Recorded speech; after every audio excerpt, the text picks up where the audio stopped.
Hey, what's up, everybody? Welcome to another edition of Established Run's NBA Injury Report Analysis Show. I'm Drew Dinkmeyer here alongside Mike Gallagher. We are here to break down an 8-game Monday slate with a lot of injury information already unveiled and a lot of questionables. So it's going to be one of these nights where you have to kind of stay locked in on the injury stuff. The projections will change quite a bit. There's plenty of value to be had because there's already a lot of players, star players that are ruled out. We are once again kind of in the teeth of a more condensed schedule with like bigger slates all around March Madness, essentially. So Thursday, there's this Thursday, there's 2 games, and then next Thursday, there's 1 game. So basically, like all these other non-Thursday days, there's really, really big slates too. Basically, the NBA like adapts their schedule around other big events. That's why the Super Bowl, there are only like 2 games. Opening night of March Madness, there's fewer games. And then this week with conference playing tournaments and different things like that. So big slate today, huge slate on Wednesday. Yeah, I'm excited about that. And as a result, with all this like condensed timing, you're getting a lot of teams playing on back-to-backs. You're going to get more kind of loopy injury information. We had a couple weeks that were stable right after the All-Star break, where teams were like fully healthy and rested and different things. Now we're getting into the meatier part of the schedule once again. So with all that said, Mike, how are you on this fine Monday? Doing great. I had a killer props weekend. That's pretty much dictates my mood. And it's been great. So I'm feeling great. Really happy with how we've been doing lately.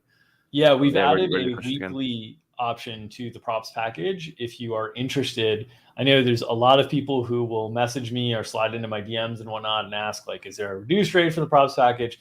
I tell people all the time, we underpriced the thing substantially coming into the season. And so we decided not to change the pricing. We did add a weekly option. There's about 5 weeks left in the NBA regular season, but we're going to go, the seasonal package carries you through the playoffs as well. I do expect playoffs volume will be reduced a little bit on the betting side because there will just be fewer opportunities. But if you want to get a taste of the products, people ask, oh, is there a free trial or different things like that? No, we can't give out a free trial when we're up 130 units in like 20 weeks. We can't do that. So yeah, if you're interested, weekly packages are available over at establishedrun.com, NBA subscribe. Okay, let's get into the injury stuff today. Let's start. The last piece of news we got before we came on the air here was related to Minnesota. In this Minnesota-Portland game, could be one that is just a fantasy bonanza. We saw these two teams combine for over 250 points last time that they played. I don't know if Portland can score that many without Anthony Simmons. They're just like really testing the waters here with no Dame. They got rid of Norm Powell. They got rid of CJ McCollum. No Simons, no Nurkic. They just don't have a lot of scoring. And as a result, Minnesota, they're going to be without Anthony Edwards. They've also got Pat Beverly, Naz Reid, Taurean Prince all questionable, and D'Angelo Russell was added to the injury report as questionable with hamstring soreness. This looks like a spot that could be sort of a like mass rest situation for Minnesota. They're still trying to chase to get into the 6th seed. So they're trying to get every win that they can because they want to get out of that play-in spot. But game against Portland, when Portland's playing a G League team, essentially, might be a spot to get D'Angelo Russell some rest. So what are you expecting from Minnesota tonight? Yeah, it definitely feels like at least someone's sitting, probably multiple players between Pat Beverly, Taurean Prince, D'Angelo. I mean, he's listed with bilateral hamstring soreness. I mean, that sounds like a total thing you should sit through. And again, they don't need him. Like, they're going to be starting Brandon Williams on the other side of this game. So potentially a lot of value. We saw Cat just murder this team, drops 36. What was the stat I had? I think he had like 14 points on 9 drives. He's 5 of 5 on drives, 4 from the line. Yeah. So, I mean, if D'Lo's out and Ant's out, he's doubtful. I mean, they're just going to feed the cat man, and he won't need much playing time. Maybe this game plays closer if, these role players, McLaughlin, who's been playing really well lately, Noel, those guys will be really stepping up. Malik Beasley will take on a substantial offensive role. Yeah. He would be a really good target and a really good matchup. This Portland defense is just a complete disaster. So, this game, if those guys sit, is probably the game that, even more than the Warriors. The Warriors are mispriced with their guys sitting out. So that's going to probably be a big decision point is like how aggressive do you get in this game versus like balancing it out with some of the Warriors that are going to have a lot of value in Denver. Well, let's talk about the Minnesota side in terms of expectations. If We know Anthony Edwards is out. So without Anthony Edwards, we've seen Jalen McDaniels slide into the starting lineup there. And they play Vanderbilt and McDaniels. Those guys get huge minutes upside in those ceilings. The upside increases with Naz Reid questionable as well, just because, Nathan Knight is the next kind of big in the rotation, but they often play Vanderbilt at the center spot as well. But if they were without D'Angelo Russell, McLaughlin is the first guy that slides into that starting lineup spot, right? That would be the expectation that he takes the D'Angelo Russell spot, most likely. But what happens if they're without Pat Beverly as well? We've seen Beasley be that guy now. Do you think Beasley is for sure that it would be McLaughlin, Beasley, Towns, McDaniels, Vanderbilt? Is that your expectation if both of those guys sit? I think so. They really like McLaughlin off the bench, so they might go with Noel. Could you see? Oh, so with that said, if they're Beverly both is out, able to play, do you think McLaughlin is off the bench and it's Beverly? Yes. If one of those two guys is playing, I'd be pretty confident that McLaughlin's coming off the bench. Okay. And then you see Beasley, the two J Dogs, Vanderbilt and McDaniels, and then obviously Cat at the center spot. But I think so. One of those usual point guards, Beasley, and then that would be kind of the backcourt I would expect. And I think they really like McLaughlin off the bench. But a minute's going to be there though. And then on the Portland side of things, no Anthony Simons. Josh Hart is back though. What are you expecting from Portland? Because it's just a disaster. Yeah, I'm expecting a lot of Brandon Williams here. Played pretty well in the last game. At least as a scorer, scored 21 points. Chauncey Billups really talked him up. I'd expect him to start at the point guard spot. I'd have Josh Hart in the Keon Johnson spot, and then everything else will probably be for Keldon Blevins. They're starting to so just to give some background, the first couple games Keon was playing, Chauncey Billups was describing him like someone who's never played basketball before. He's like, he doesn't know what a good shot is. This guy's a professional basketball player, and you don't know what a good shot is. It was kind of dirty. Said he didn't know how to play defense, and it was just crazy all the shots he was taking at him. But he talked him up in the last game. So I think they want to play Keon. Obviously, they traded for him. Was really the only asset they got in that Norm Powell deal. So he probably starts. Blevins probably gets moved to the bench for Hart. And then obviously you're starting Eubanks. I mentioned Brandon. And then CJ would still get some pretty good minutes, and they're going to be pretty tight. They'll probably only run 8 out there again. Actually, no, excuse me. They'll have Greg Brown back, so it should be a 9-man rotation. We'll see Greg Brown maybe starts even. They really like him too, so potentially just massive value. And those probable tags, we'll see what happens with them. Because the Blazers are just sitting everybody. This injury report is just absurd, man. As you said, they're not playing Winslow anymore. Yeah. They're not playing. They never played Eric Bledsoe, so there's just massive value here. And a Wolves defense that's actually pretty good in non-back-to-backs. They're top 10, but then when they play in back-to-backs, we saw shout out to us for betting Ant Simons over. They struggle in back-to-backs, and the Blazers put some points on there. So I expect the other guy that they'll have there is Elijah Hughes as well. Oh, yep. That they didn't have, so it could be a 10-man. Tonight in this scenario, which I think makes sense. It could be just a straight tryout situation with hot hands and different things like that. I think the guys that are most prepared to play well would be obviously Josh Hart, but his minutes would be substantially impacted by game flow. If the game's not close, there would be no reason to play him at all. Brandon Williams, I think, has certainly earned a bigger look. CJ Ellaby, I think his minutes are very secure. Drew Eubanks, I think his minutes are very secure because they don't have a lot of true centers on the roster. So I think those guys are the more secure bunch. But I would expect likely a 10-man rotation tonight, just in more of a tryout type phase. Yes, I take that back. So it's probably going to be Williams, Hughes, Ellaby, Hart, Eubanks. Yeah, would be. Yeah, and then I think that makes sense. For sure, get bench. And then I think they Keon off the bench if they can help it. Yeah, Keon could event this. We got a Rudy Gobert questionable tag now. Yeah, so this stuff is going to keep coming in during the course of the day. There's still teams that have not filed as well that are on back-to-back, so just be prepared. The injury information is going to keep flowing. Other questionables on the slate to tackle: the Miami Heat. This is a difficult one to project. They're huge favorites against Houston tonight. Houston on the second night of back-to-back, and they've got Kyle Lowry, Caleb Martin, Victor Oladipo, questionable. We have not seen Victor Oladipo all year. They've been kind of targeting this early March return for him. The question, for Miami, I think from a DFS perspective, it's going to be very hard to play any of these guys if all of these guys play, even against Houston, who we love to attack. just because it's a huge spread. And if they really are mixing in like Oladipo's had huge rates when he has played and been very, very ball dominant in the last few years. And even if he's only playing 15, 16 minutes or something like that, it is going to take the ball out of the hands some of Tyler Hero, of Gabe Vincent, of Jimmy Butler, of Kyle Lowry. And so it's going to put pressure on all these players' rates a little bit from a projection standpoint. And in a 15-point spread or whatever, the upside of the minutes ceiling isn't as strong as well. So I've cut down a lot of the main Miami guys to like low 30s in terms of the base minutes projection, when oftentimes in the past they'd be mid 30s. But what are your thoughts on the availability of Lowry, Caleb Martin, and Victor Oladipo tonight? I think they're all probably available. Maybe that Lowry, they sit him out one more, but he rejoined the team. Really every indication from the beats are saying he's going to play. Oladipo has been going through G League practices for like a solid month now, so he should be ready to go.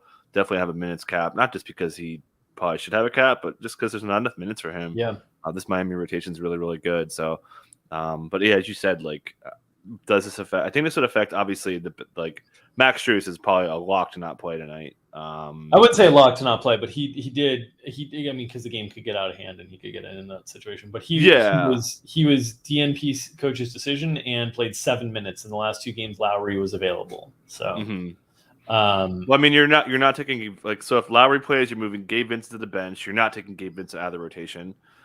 You're obviously not going to take Hero out of the rotation. Yep. You're going to need a front court guy. Max Strus isn't really a front court guy. Well, they could slide Tucker over to be the backup center as well. That's another thing that they could do. But it's a big time crunch in terms of minutes it's a big squeeze.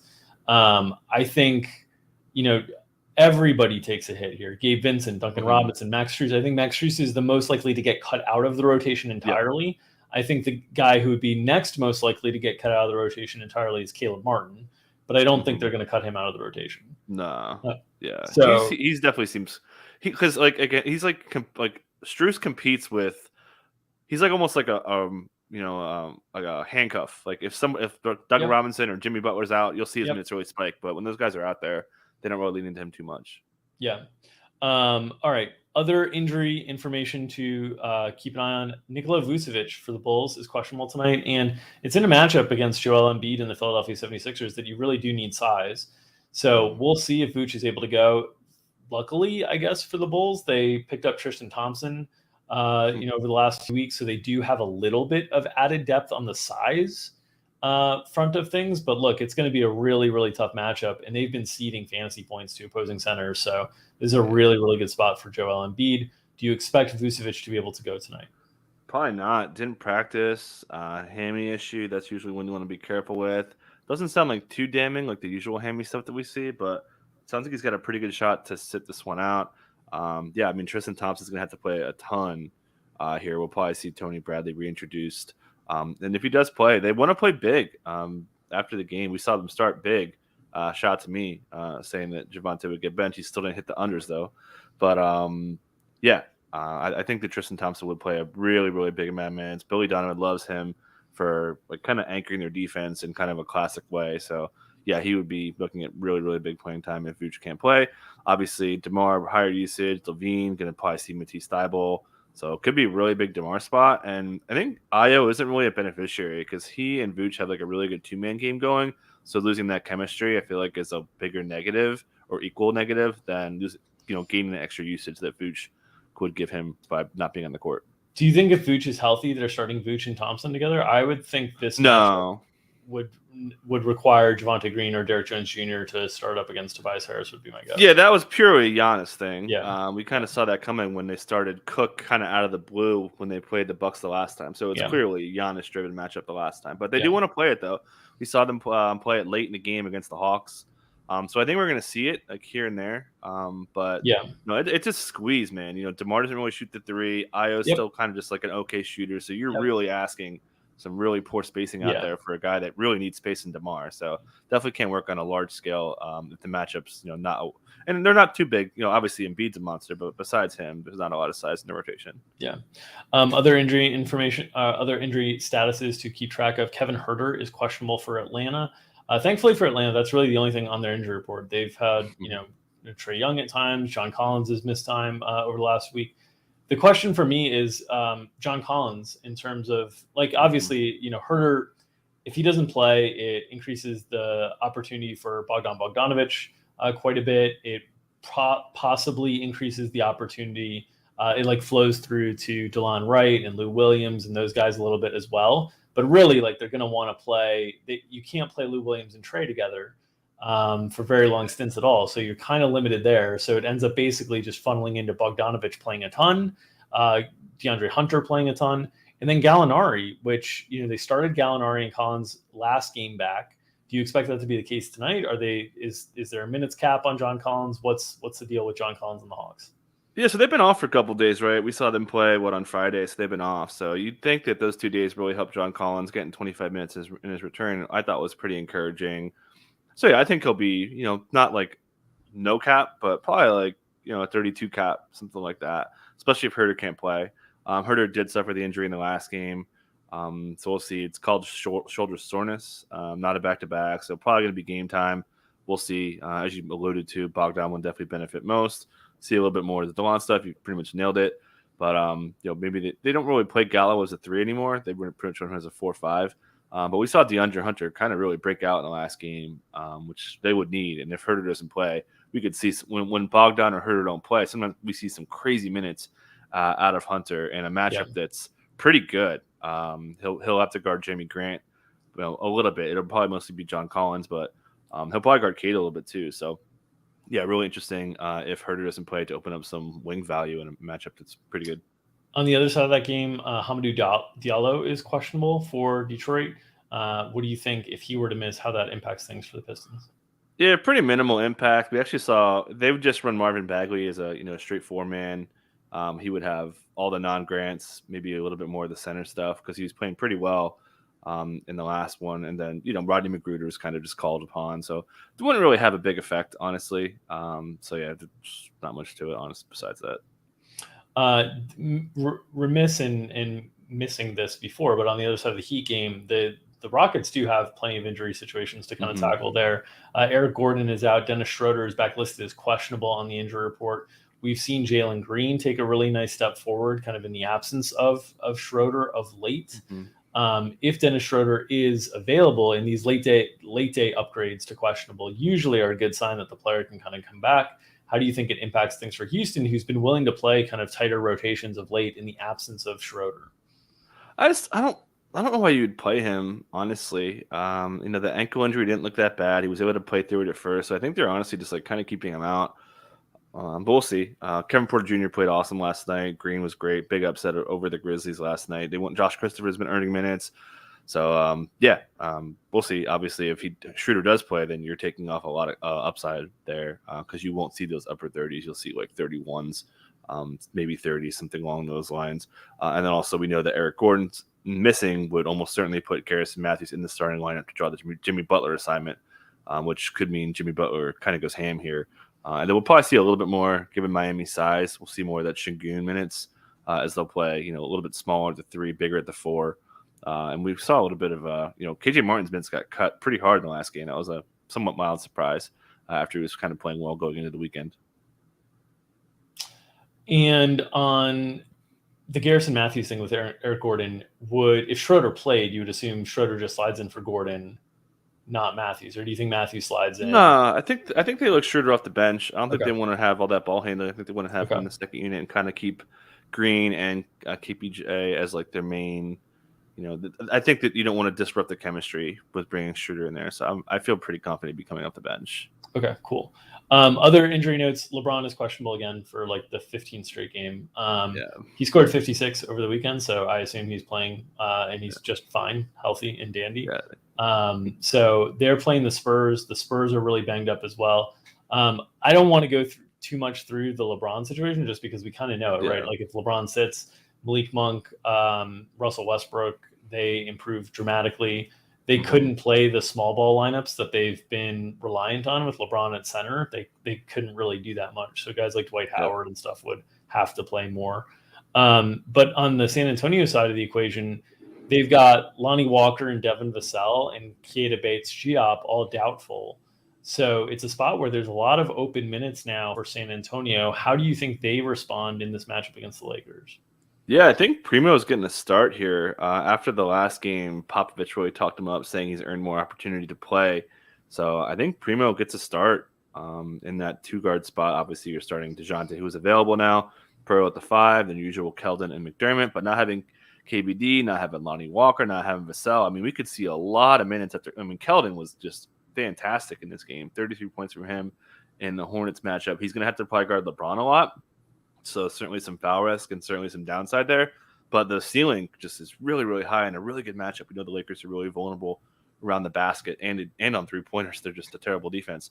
So, potentially some major value. I think if Primo starts, it's dicey just because he hasn't really performed at a high level on a consistent basis. But the playing time could be really, really good because, he's missing all the competition for his minutes. They'll probably run a little bit of Trey Jones as a 2, but I expect him to come off the bench and Primo to start. I would expect Josh Richardson and Romeo Langford to get into the rotation tonight. Richardson can add secondary ball handling in that second unit with Trey Jones. And really, they just need to find a way to fit in wing minutes and fill those wing minutes. So I think both Richardson and Langford have a good chance to get into the rotation tonight. With all the value that's there tonight, I'm not sure that I'd be necessarily looking at the cheap value pieces for the Spurs, even though it's a great matchup against the Lakers, just because they still have the main guy who can soak up so much of the usage in DeJounte Murray there. So definitely a spot that's going to have a lot of potential value to it. But I think on this slate in particular, it's probably going to get downgraded in terms of priority list would be my guess. Yeah, the Portland, Minnesota stuff is way better than the previous stuff. Assuming we get the injury situations right the way that we think we will with D'Angelo Russell specifically. Well, even Brandon Williams, I think, is a way better play than Primo is. Yeah. Okay, other injury situations to keep or to be abreast of. Jalen Brunson is out for Dallas. Luka and Maxey are both listed as probable. Luka Doncic and Maxey Kleber. I would assume that with Brunson sidelined, this opens up an opportunity for Spencer Dinwiddie to basically fill the Jalen Brunson role, right? Yep, absolutely. We saw a layup of an over prop for us over the weekend on Spencer. I think it was a 16.5 line just for 36. But for sure. I think that they like Jason Kidd has said that he wants to have 2 ball handlers on the court at all times. So, you're potentially looking at a lot of minutes here for Spencer, especially if Luka, who's dinged up with his foot thing, which was, pretty minor. I think it was more of a management to keep him out of the game. But, we'll probably see, a little bit more Frank Ntilikina in the mix. Not enough that you would really. I think Ntilikina's been ruled out. Oh, okay, I think you're right. Yeah, you're right. I'm a little bit behind you today. So, that would be Burke then. Yeah, I guess Burke would be in the mix, but you're not going there. But the bottom line is here, Spencer's going to play a lot with Luka, probably not having over the top minutes upside in a matchup with. Now we got a questionable Gobert on the other side. Yeah, it's a spot for Dinwiddie that I would just basically assume that he just straight takes the Brunson role, which has been a pretty valuable role. Obviously, more so when Luka's been off the floor. So in those minutes that Luka is off the floor, really going to be the time for Spencer to press. But we saw him carry a big load over the weekend in the absence of Luka. So I think he's primed to potentially, put together a performance that we expected of Spencer kind of coming into the season. We've expected his rates to be lower since the trade to Dallas, but I think today's a good day for a rebound on that front. In terms of other injury situations that we're already primed and aware of, the Warriors are another one tonight. Man, no Steph Curry, no Klay Thompson, no Andrew Wiggins, no Draymond Green. That's 4 of the starting 5 normally. So I assume no Iguodala, no Gary Payton. So, what are you expecting from the Warriors tonight? Is this just, the Jordan Poole show going against Denver, who's on the second night of a back-to-back after an overtime game last night? Yeah, we just got Denver's injury report, and Will Barton only questionable. Zeke Naji probable, and that's it. Talk about that in a second. But Jordan Poole should be really, really, really, really busy tonight. I'm mildly surprised that Aaron Gordon's not in the injury report. But it should be him. Should be Moses Moody. I would expect Otto Porter Jr. to start. Kuminga for sure to start with a really long leash. And I think Kevon Looney is interesting. Not an injury report, but Steve Kerr's comments. He was basically saying, hey, I don't want to play any of my high-minute guys, and we know Looney doesn't play, outrageously high minutes, but his minutes aren't much different from Klay Thompson's minutes. Yeah. So, and Looney hasn't missed a game yet. I think that means a lot to him. So I think that it could be one of those situations where he checks in, plays his first half rotation, and that might be it. So potentially some under spots possibly if they do go that route. But I don't expect Looney to play a lot here in the spot. Yeah, which normally you would against Jokic. Yeah. So Yep. Who is going to see the Jokic assignment and be on the floor for Golden State if Looney's not going to be able to play his normal minutes? Yeah, probably Bjelica play a lot of minutes today. Obviously Kuminga too. I think Kuminga's going to play a lot. If he can avoid foul trouble, they want to kind of let him go. Kurtz talked about wanting to play Moses Moody more, which you can make fun of me for. I expect the young guys to play, like namely Moody, Poole, Kuminga. Like those guys are going to be really, really good targets today. After that, you're probably getting a little dicey. Maybe we'll find out more about the Looney stuff. But bottom line is I would not play Looney. I'm terrified of that, given the way Kerr was talking about minutes. On the Denver side of things, Will Barton questionable. It sounds like you don't expect him to go. Who would fill his role in Barton's absence? Yeah, we saw Austin Rivers kind of pick up closing minutes, and we've seen Austin Rivers usually get the start. Zeke Naji being probable is interesting, though, because he's been, he almost plays like a 4-5, but they use him like a wing defender. So that's something that could be interesting if they did, up his minutes to get him back out there. So really, honestly, there's not a lot of upside there. Just because, like a little bit more upside for Monty, a little bit more for Aaron Gordon if he's going to be okay. Obviously, Jokic gets even higher upside, but really not going anywhere than what I just said. Okay. Other injury information. I guess, the Knicks haven't submitted yet. They're on the second night of a back-to-back, so we'll keep an eye out on them. But anything else I missed? Jeremy Lamb is questionable for Sacramento. I don't think it's a big deal, but we have seen Dante DiVincenzo's minutes spike up a little bit. I think with all the value on the slate, it's probably not going to be a necessary spot to look to. Is there anything else that I missed that you wanted to tackle before we get out of here? Just quickly with DiVincenzo, there was a quote from Alvin Gentry saying they wanted to start him at some point. This probably isn't the spot to do it. I think you want to have Trey Lyles against the bigger Knicks front court, but just something to kind of keep an eye on going forward. Keep an eye on Mitch Robinson, right? We know it's back-to-back. He's not been the most durable player. He's been playing great lately. I wouldn't be surprised if he pops up on the injury report. And I think we got everything else. All right. Yeah, there we have it. That covers it. Anything else that we missed? Myself and Gary Hartman will cover behind the paywall today at 5 o'clock Eastern on EstablishedRun.com. If you want to subscribe to us, again, so we have weekly, monthly options over on EstablishedRun.com for the premium DFS stuff. If you are not interested in paying for any premium content, at least please subscribe to our YouTube page here. We're going to be continuing to provide this free analysis as long as it's generating interest and revenue for us in other ways. So subscribe, support the show, get notifications when we go live, and hit the like button, smash it even, if you will. Yeah. Gary's pumped. He's enjoying 75-degree weather outside of New York City, which I'm about to go do. And a rare spring occurrence. 75 in New York right now? Yeah, it's gorgeous. It's gorgeous. So gotta take advantage of that. In between it's 66 for me. You guys got me beat. Yeah, we get it. We for once, so we'll take it. All that said, enjoy the games tonight. We'll catch you at 5 o'clock Eastern behind the paywall for those who are subscribed. If you're not, we'll catch you at 2 o'clock Eastern with another edition of Established Run's NBA Injury Report Analysis Show tomorrow. Take care, everybody.